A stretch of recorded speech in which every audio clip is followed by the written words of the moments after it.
You're listening to Civic Media. You can tune into any of our live shows on any radio station across the state with the Civic Media app. Find us in your phone's app store and listen anytime, anywhere.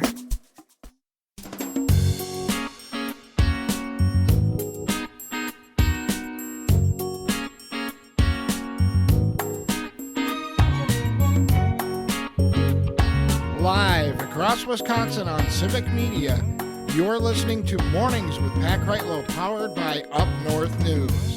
Now, from our Lake Wissota studio, here is the founding editor of Up North News, Pat Kreitlow. Good morning and happy Friday. Welcome to Labor Day weekend and our opportunity to revisit some conversations from the summer before we turn the calendar to September next week. Also coming up shortly is today's Free Ticket Friday keyword to win Brewers tickets to a game next Wednesday night. So have that Civic Media app ready to text us the keyword just a few minutes away.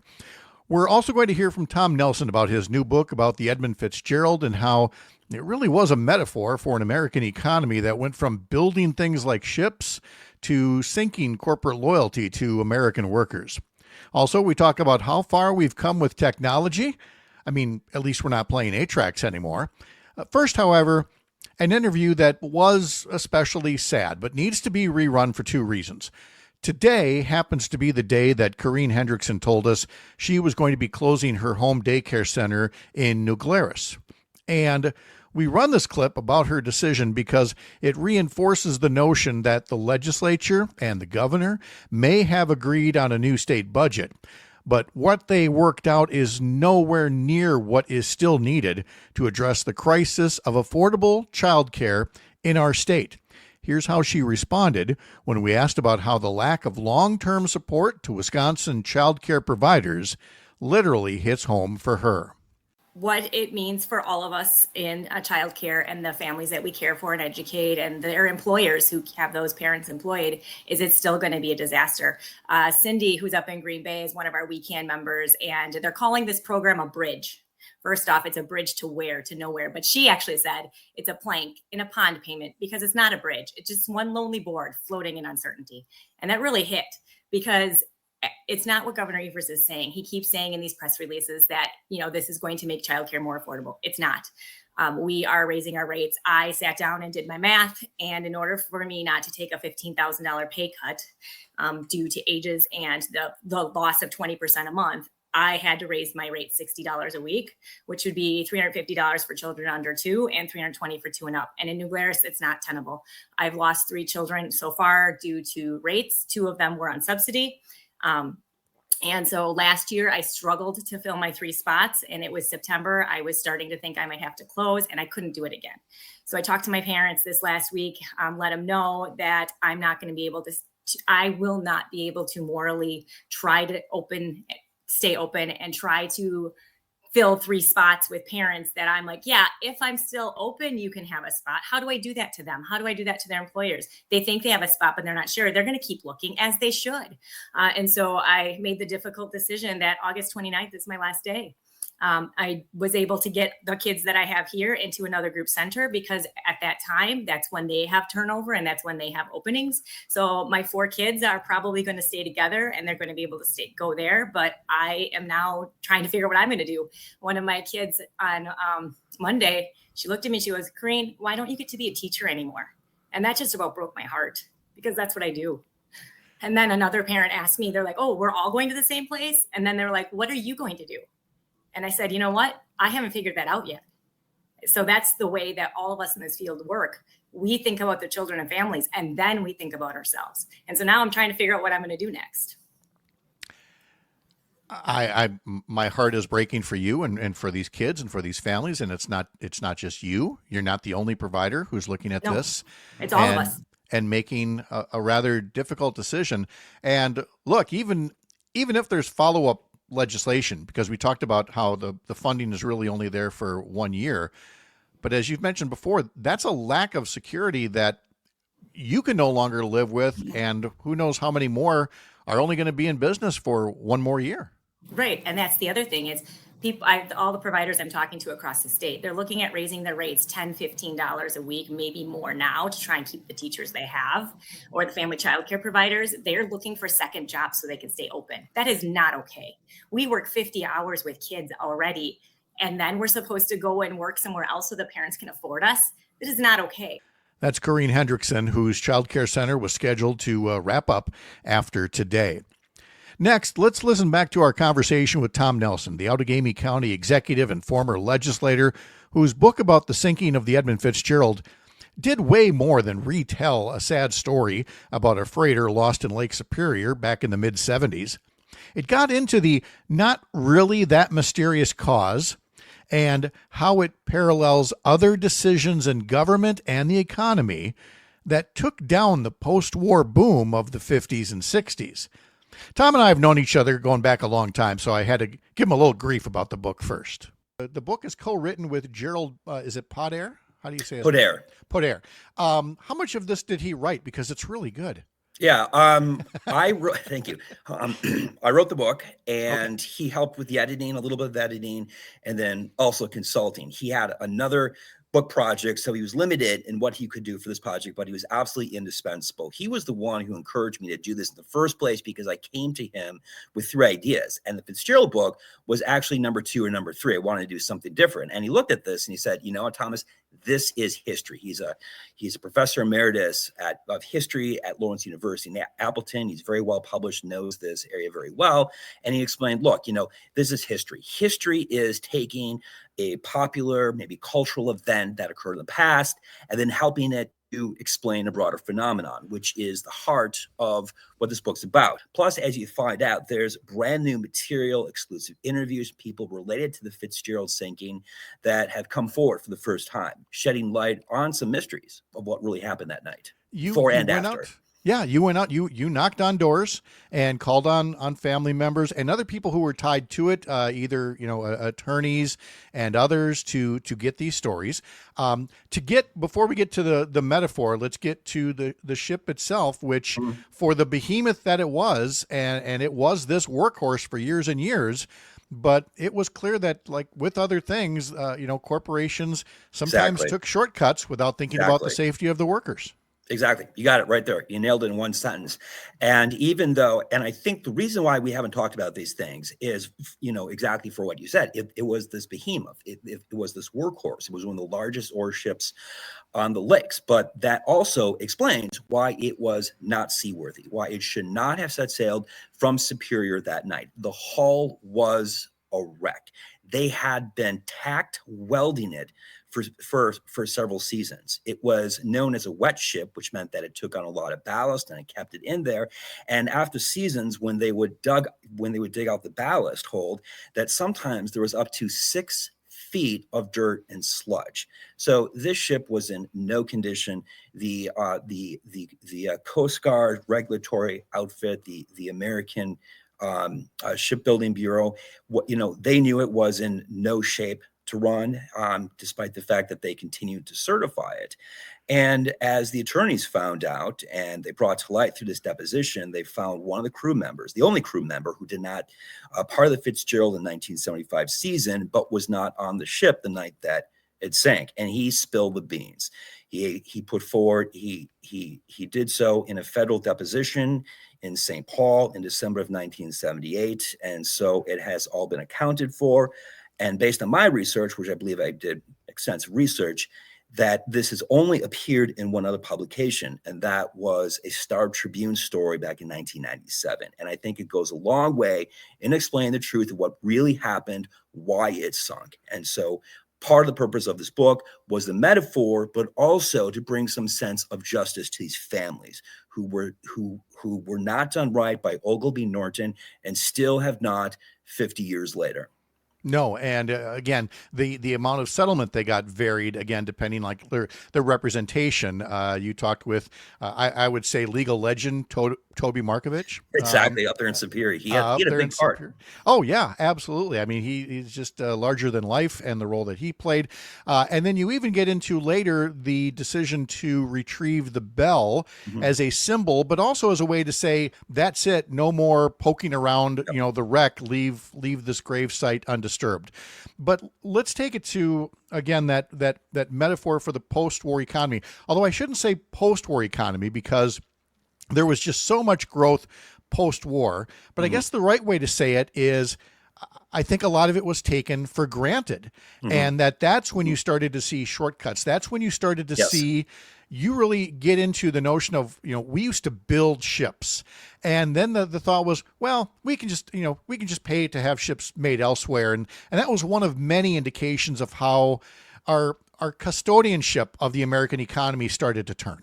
Exactly. That's exactly right. And we see that all over the place. I think every small town, large town, not just here in Wisconsin, the Midwest, but across the country, can relate with a bad boss and a bad company that did not invest properly in the company, allowed it to wither on the vine, succumb to bad trade deals. And here we are today, where we have a manufacturing base that is hollowed out compared to what it was in 1957. The year that the Fitzgerald made its maiden voyage. And, I would like to say how far we've come and how much we've accomplished, but we have not. And the key decades were the 1960s and the 1970s that saw a precipitous decline in American manufacturing. And the Fitzgerald, as you put it, a metaphor, helps explain what happened to the Fitzgerald, why it sunk. But I also think, and this is one of the reasons why the Fitzgerald is top of mind 50 years later, is because a lot of us can relate to the crew members and the families. Of course, the big difference is that they didn't come back from work, though, but they had a bad boss. Okay. They had a company that was not making proper investments, and they paid the ultimate price. We're talking to Thomas Nelson, Outagamie County executive, former legislator, now author of Wrecked, the Edmund Fitzgerald and the Sinking of the American Economy. You can get it through the Michigan State University Press, msupress.org. And part of the reason I could not put this book down was that it isn't, again, you draw the metaphor, but you do it with what I would consider, how can I put it? It's both exhaustive and concise, a political history of how we got to these points. For example, people think of Jimmy Carter, for example, as, a typical Democratic president. Well, not exactly. And you get into the notion of, like Bill Clinton, the conservative Democratic presidents who were perhaps a little too eager to go along with, what the corporate side of the economic equation wanted, the supply side, rather than the worker side. That's exactly right. And so when you're talking about Jimmy Carter and Bill Clinton, of course, that's post Fitzgerald, the Fitzgerald sank in 1975. And so by bringing that up, the legacy of the Fitzgerald goes well beyond 1975, and not just because in terms of the mystery and the controversy that it generated, how did it sink that night? But it also goes a long way that the third act of this went into the Carter administration, where despite being a Democrat, there were the so-called neoliberal policies where you were focusing on the corporate side, tax cuts for the rich, bad trade deals, and so forth. And then going into the Reagan administration would put that on steroids into Bill Clinton. And then after three administrations, Democrats and Republicans, we were, by the turn of the century in 2000, left with a hollowed out manufacturing economy. Thomas Nelson, I know that this was a labor of love. It was wonderful work, and I look forward to talking to you again real soon. Thomas, wonderful. Thanks for having me on. Appreciate it. You bet. And again, if you want to hear more, Kristen Lyerly spent her entire episode of the Dr. Kristen Lyerly Show with Thomas talking about the book. And again, you can get Wrecked, the Edmund Fitzgerald and the Sinking of the American Economy through the Michigan State University Press directly. So go to msupress.org to learn more. I'm Pat Kreitlow. This is the Civic Media Radio Network.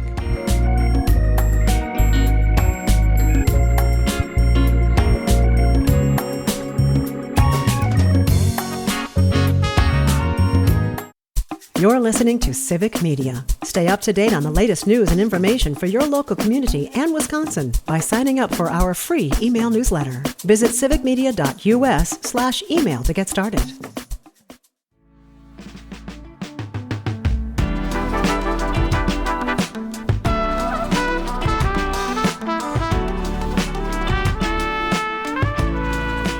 Welcome back. The Free Ticket Friday keyword for today is strike.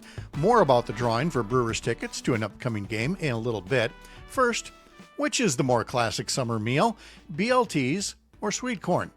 Parker and I went over that right after I offered a midsummer reminder about paying my property taxes with a check. And that led Parker and me on a journey exploring how his generation pays their bills. It's not by paper check. That is, once we figured out what the heck generation Parker is even part of.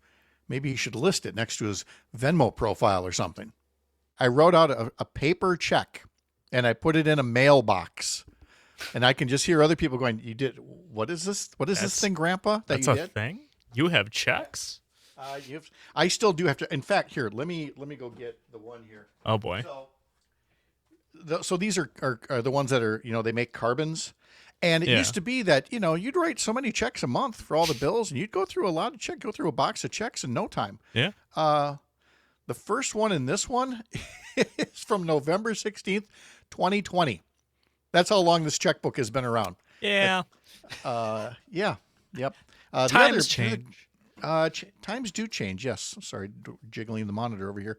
I was just trying to look at the other one. Does this say what I think it says?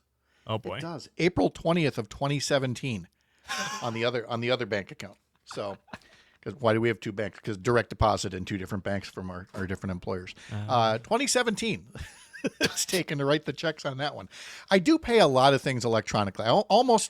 Actually, no, all of our bills now. There was for the longest time, there was one place, I'm not going to name where, but it was one of the, the local places where you would, have a monthly bill. And they'd be calling all the time and saying, "Hey, you're late with your bill." And I'd be like, "When are you guys going to get, accept electronic payments? Every other bill I pay is on autopilot. I don't have to think about it. I'd look at it. It's fine. It gets paid. You guys still want the whole horse and buggy thing." And they finally changed. Thank goodness. Yeah. But I also know that with the electronic payments, comes an extra fee. And I'm looking at the one from Chippewa County here. And, additional fees apply, 2.39% for credit cards, minimum fee of $2.95, a flat fee of $1.50 for an e-check. And again, I can pay $2.95. But every so often you're like, you know what? For this one, I'll write the paper check. And I do. Do you even have a paper checkbook? Nope. I don't have checks. Wow. Yep. That is how different the times are, Mr. Kreitlow. Yep. Not at all. There's not ever an occasion where you need to write a bigger check or something. Everything is just either Venmoed or Apple Pay or Yeah, not that whatever. I've run across. No, I did get a buddy of mine texted me about maybe getting an apartment, though. So maybe at some point there'll need to be a check involved in that. But no. What will you do if it needs paper checks? We'll have to find some. You have a local bank account, right? Yeah. Or, well, no, I think that, is it a local bank or is it one of the national banks like Capital One or something like that? It's a local bank, yeah. So Okay. Tony on YouTube, you absolutely still need checks, Parker. that sounds like something I have to take care of, though. At some point, and you don't want to have to do that, No, not in a pinch. Okay, Dad. All right. See, there's our little public service here. Once again, taking care of, I don't what generation are you again? You're not Alpha. I don't even know. I don't pay attention to it. Unless you're a boomer, I don't know what your generation is. I'm 22. If you happen to know what that falls in. Seriously? You don't know? I'm pretty much, I assume I'm X. I really don't know. I've never. You assume you're X? Or not. Z, sorry. Yeah, Z. That would make sense, right? I think. I have never been interested in the whole generational cutoffs. I don't know why. It seems like something I should be interested in, especially with how voters work. But yes, it's just never piqued my attention much. All right. Well, here, for example, now it says here boomers 1945 to 1963. Yeah. I was born in 1964. And so it was, very early Gen X. That went from 64 to 1979. It says that Gen Y, that would be the millennials, are 1980 to 1995. And then Gen Z is 1996 to 2010. And then I think they're called Gen Alpha, Generation Alpha, whatever. Alpha is from 2011 onward. So yeah, that puts you squarely in the Gen Z category. Okay. I am now proud to admit that I know what my generation is. There you go. New now we need development. now we need the Who, talking about my generation to play here for us to actually we don't know what generation we're on, so we can't really talk about it. I wanted to ask as well before we left here. I was looking at tonight's dinner plan and being very happy about last night's dinner plan because we had BLTs. And apart from grilling, I mean, grilling is the quintessential, summer dinner thing. Yeah. But are BLTs like the best light summer dinner to have? That's probably right. Yeah. I mean, we don't typically make. I don't think we make them in the winter at all. No. And they're just they're nice and crisp and meaty if you get just the right lettuce and tomato. Although there is the other one that's coming up, sweet corn. Sweet corn. I was so happy to have sweet corn a couple weekends ago. It made my week. Oh, see, and I don't know if it's ready here yet. There's a place just north of Chippewa Falls here called Klinger's Farm, and Klinger's, you can get it like minutes after it's been picked. Oh, that's cool. And then take it home, and oh my gosh, it's just so good. Oh, look, I've got myself all psyched up for this weekend's dinner plan. I am ready to go. After the Midwest Farm Report, we'll be back at 7:35 here on the Civic Media Radio Network. A reminder that today's Free Ticket Friday keyword is strike. STRIKE. Strike. Use the Civic Media app and text that in to compete in our statewide contest. Those tickets are for Wednesday, September 3rd. It's a 6:40 first pitch against the Philadelphia Phillies.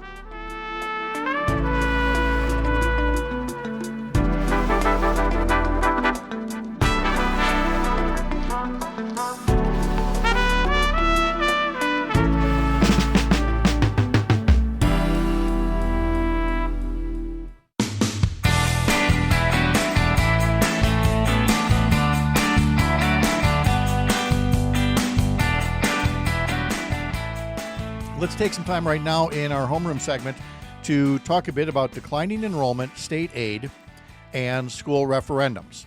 And regular listeners understand how this carousel works.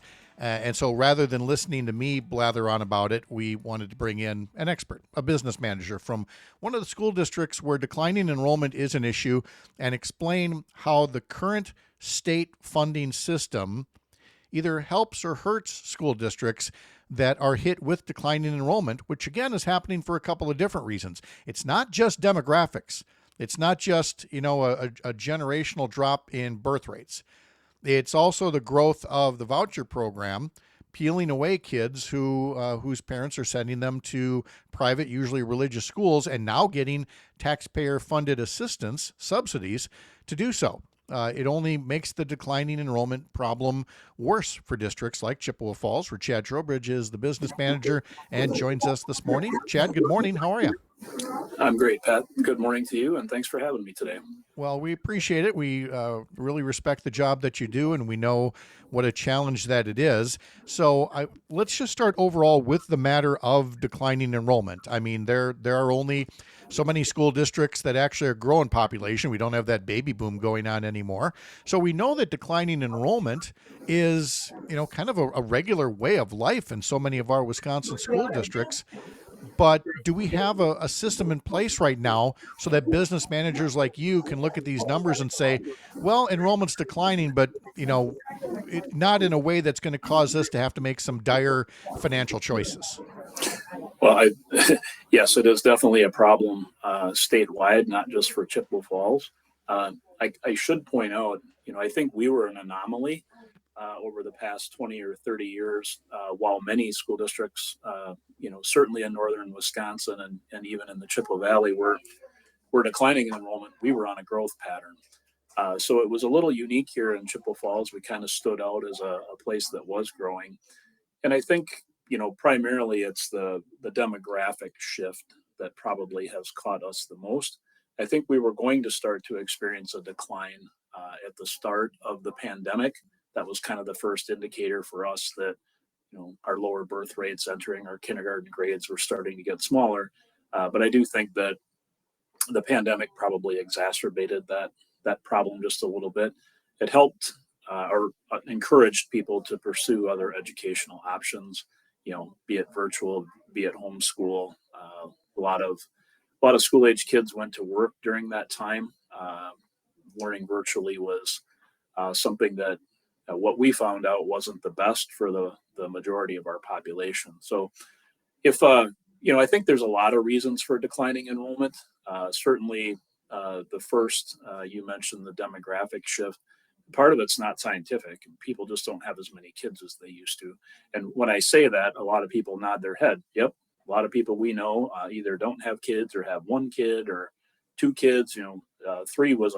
Having three kids was a fairly normal sized family a good number of years ago, but you just don't see families that large anymore. Secondly, I think we have an affordable housing problem in our community. And when I say that, I don't mean low income housing. I mean just the affordability of living, whether it be rental property or purchasing a home. The median home price is higher than two income earners with good jobs can't afford.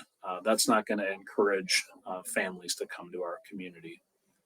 Another piece that we often wonder about is jobs. We're a big employer for the size of the city of Chippewa Falls. There are a lot of jobs in our community, but are they jobs that cause people to move here? We believe that a good portion of our jobs here are commuter jobs, meaning people who live in the periphery of Chippewa Falls drive here to come to work. And then also, much like many communities, there's a shortage of daycare spaces available. We're pretty blessed in Chippewa Falls to have very high quality daycares. There just aren't enough of them. And if we have commuters coming to Chippewa Falls for employment, perhaps bringing their kids to daycare, it just makes that lack of daycare space all the much worse. And like you mentioned, there are other educational options, which is probably a good thing for parents and students to have choices in education. But ultimately, those factors all contribute to kind of the statewide decline in enrollment. And we're actually going to see a demographic shift in our total population. In Chippewa Falls, the largest portion of our population is an older generation, which at some point in time, will turn over. I hate to say it that way, but when that occurs, we're curious about what's going to happen with real estate and homes, and what's going to turn into those properties. Are they going to become rentals? Are they going to become family homes? Or are they going to turn into something else? Yeah, these are all valid questions when you talk about, commuter employment. Another one of them is virtual. We've seen some small communities essentially reinvent themselves by saying, hey, we're the place where you can live, and we've put in broadband internet so that you can continue to, work from up north in your office in Chicago, or New York, or wherever the case may be. Chippewa Falls has also seen, of course, like other communities, jobs come and go, whether it's, Cray supercomputers or Mason Shoe back in the day. Just a big shift in technology versus manufacturing and high-tech manufacturing. I spoke earlier this hour about Beaver Dam and how its fortunes are being turned around by a data center that's going in, and that might be the linchpin for new enrollment. But again, every school district is facing its challenges with declining enrollment at some point in time for all the reasons that you outlined. And so here's where we get into the notion of how does state aid help or hurt in that situation. So the two examples I always use are classrooms and school buses. You might go from a classroom of 25 kids to 22 kids. You might have a school bus that goes from, carrying 40 kids to 35 kids. You still got to turn on the lights. You still got to put gas in the bus because it's going to take pretty much the same route, just skip a few houses. And yet, with declining enrollment, how is it that you lose state aid? Is it a one-for-one thing, or is there a way that can be augmented without having to go to the property taxpayer?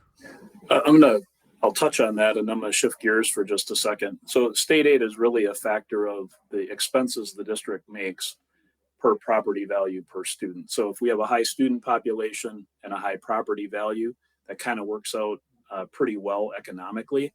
But if we have a a low student population and a high property value, and you think about some of our more northern region school districts, at least that's the best example here we have locally.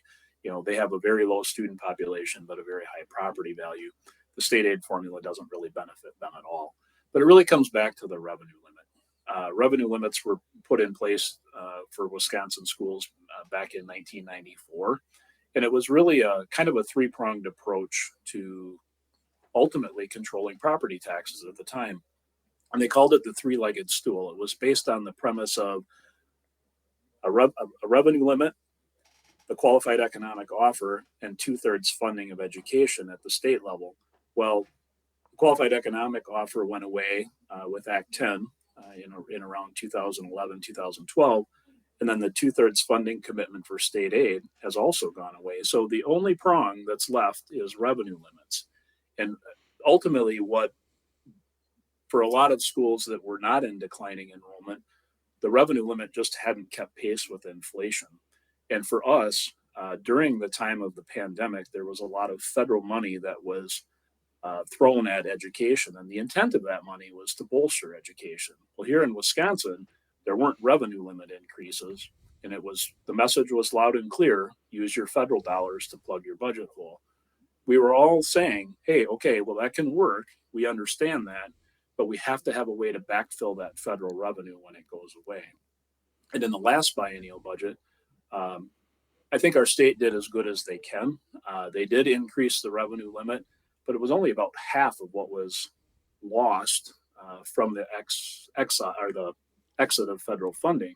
So we were saying that in this 25-27 biennial budget, our state is going to have to double down because school districts were still short of revenue. They didn't get inflationary increases during that time. And it was at a time when we've seen some of the highest inflation rates in the past decade. So that kind of has compounded over time.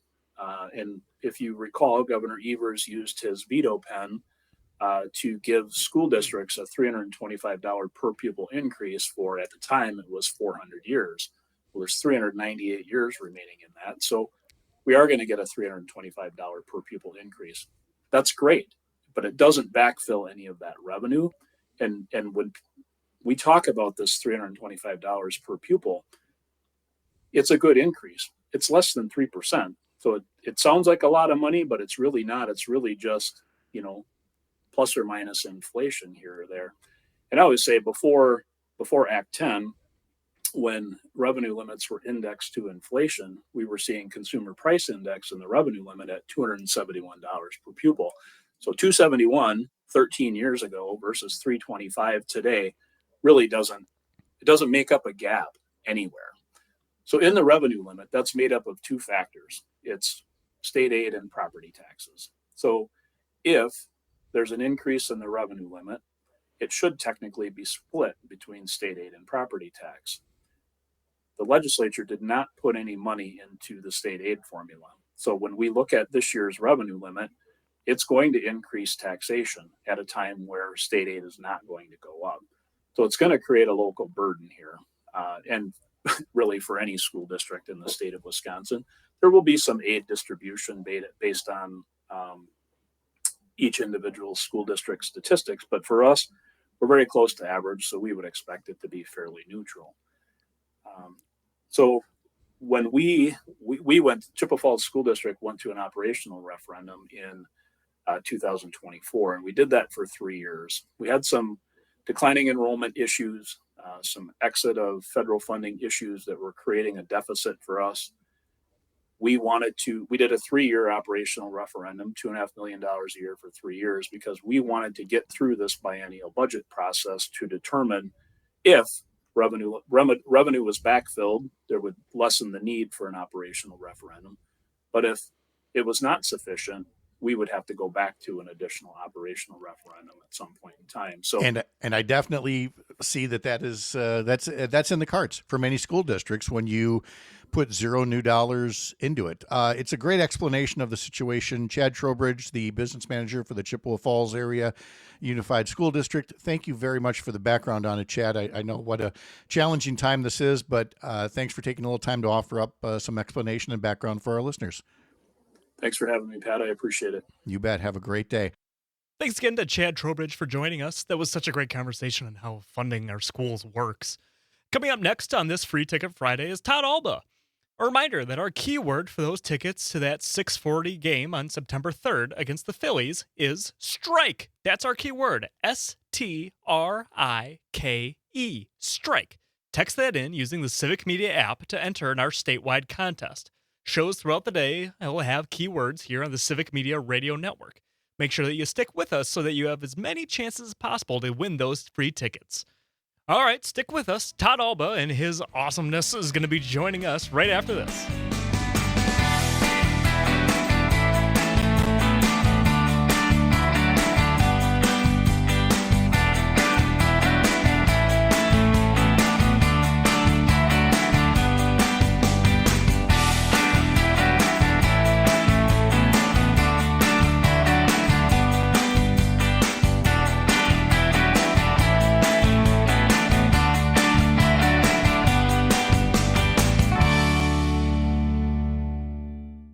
You're listening to Civic Media. Find the latest news, information, and archives of all your favorite shows on the Civic Media website, civicmedia.us.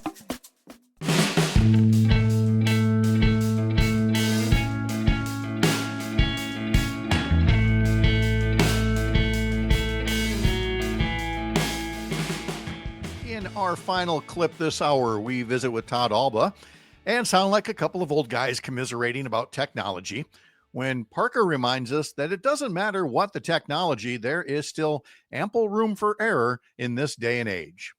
We are joined now by one Todd Alba, who again has, that's you. Yeah, that's you, buddy. How are you? I can't hear a thing you're saying there. So you work on plugging that in. Mr. Alba, come in, please. Todd Alba, do you read me? Over. Bombay to Rangoon. Are you there? Come in. This is London. All right. How are you? I don't buddy? know what happened. I don't. This is why I just digital media. Give me a grease pencil and a razor blade and cut the tape. I mean, that's the type of radio that I know how to do.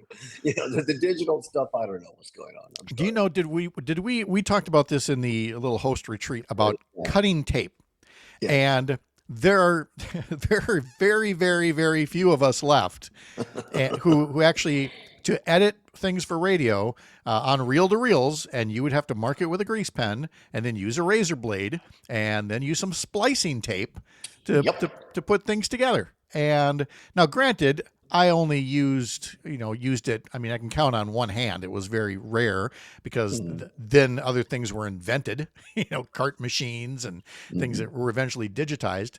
But it's one of those lost arts. But I'm not going to be sad about it because you know what? Not everybody has to be a barrel maker either.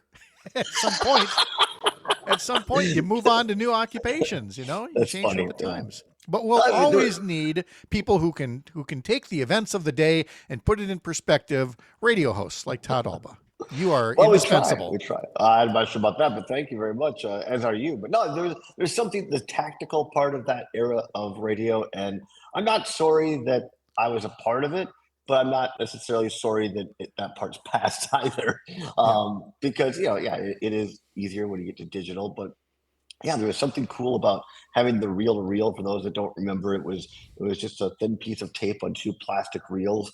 I guess occasionally metal reels, and then you have to go back and forth to cue it up, so to speak. Look at Parker's face on this. It's like we may as well be cavemen describing our hieroglyphics. These are not things I'm familiar with, fellas. Anymore?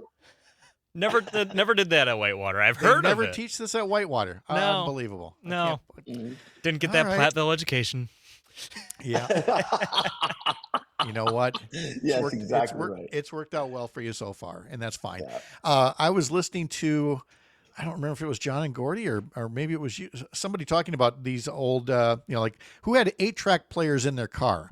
And I raised my hand because I had a 1973 Plymouth Fury, and somebody had installed an 8-track deck underneath the dash, so you could play 8 tracks.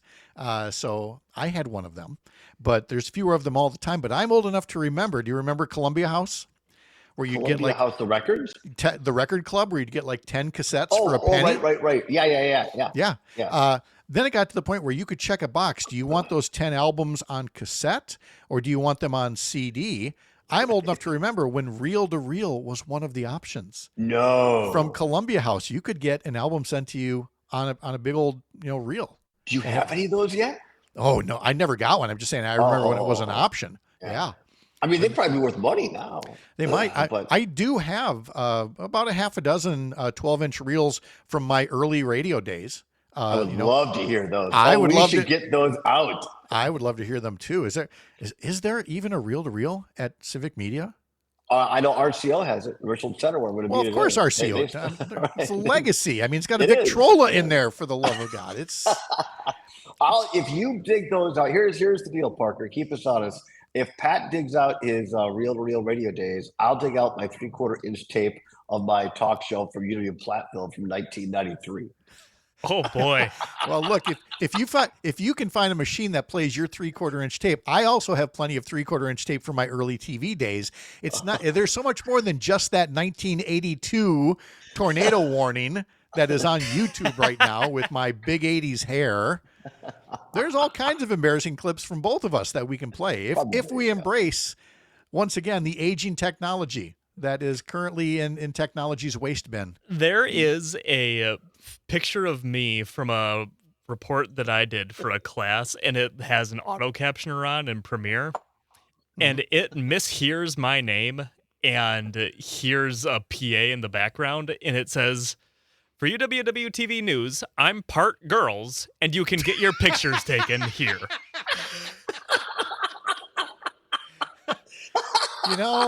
I didn't think you could. I thought, well, you don't have anything old. You don't have anything that embarrassing. Sure enough, he did. He rose to the challenge. All right. Nicely done. Todd will have much more substantive conversations on his program coming up from 2 to 4 today on the Civic Media Radio Network. Thank you, buddy. Good to see you. Appreciate it. Take care. All Have a right. good day, guys. Yep, you bet. Yes, that was in late July when we had that conversation. Got me wondering, do I still owe Columbia House any money? No, they went bankrupt in 2015. Columbia House got its start in 1955. It basically owned music purchasing in the 60s, 70s, and 80s. Records at first, then that whole 12 CDs for a penny. Remember that? You only had to buy like 3 more albums at full price over the next 3 years, but of course you were hooked. Except for the people that kind of cheated and did multiple 12 for a penny things. But you'd get these sheets that look like postage stamps, but they had album covers on them. So you'd pick the album you wanted, rip the little stamp off, lick it, stick it on the postcard, and send that gooey mess back and wait for the music. Wait for the music. What a concept, right? I mean, now it's all online and instant downloads. But have we saved any money, really? Do you know how much we're all paying for Apple Music or Amazon or Pandora, Spotify, YouTube, SoundCloud, and you forget you're still paying a monthly fee for the music or the cloud storage? 12 CDs for a penny suddenly sounds like a real good deal right now. Remember, strike is our keyword to text in for Free Ticket Friday. We're talking about Donald Trump's efforts to whitewash American history, including at the Apostle Islands National Lakeshore up north, in our next hour of Mornings with Pat Kreitlow, powered by Up North News, here on the Civic Media Radio Network.